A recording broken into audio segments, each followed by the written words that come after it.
America ভয় পায় না, কিন্তু এমন একটি দেশ আছে যাকে আমেরিকা নিয়ন্ত্রণ করতে পারেনি, কিনতে পারেনি, ধ্বংস করতেও পারেনি।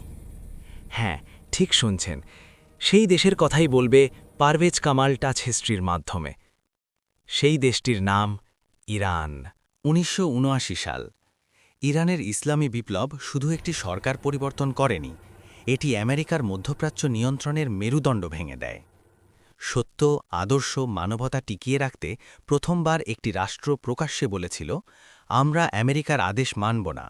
ইরান বসে আছে বিশ্বের সবচেয়ে গুরুত্বপূর্ণ জ্বালানি গেট স্ট্রেইট অফ হরমুজের উপর।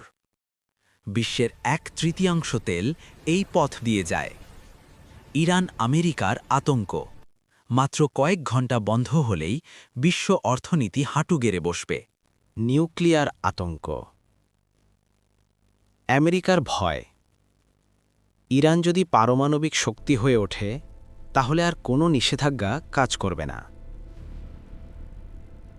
আমেরিকার দুঃস্বপ্নের যাত্রা তখন থেকেই।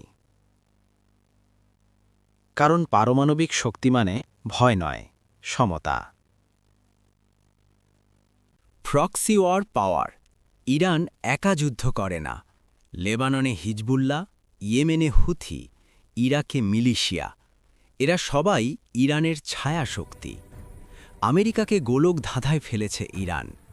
আমেরিকার সেনারা কখনো জানে না পরবর্তী আঘাত আসবে কোথা থেকে।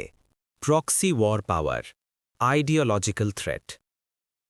আমেরিকা শুধু বোমাকে ভয় পায় না, ভয় পায় একটি চিন্তাকে, ভয় পায় ইরানের কৌশলকে। ইরান প্রমাণ করেছে পশ্চিমা আধিপত্য ছাড়াও রাষ্ট্র টিকে থাকতে পারে। চীন, রাশিয়া, ব্রিক্স, ইরান এখন আর একা নয়। আমেরিকার একচ্ছত্র নেতৃত্বে বড় বাধা ইরান। এই জোট মানে একটি নতুন বিশ্ব ব্যবস্থা, যেখানে আমেরিকা একমাত্র বস নয়।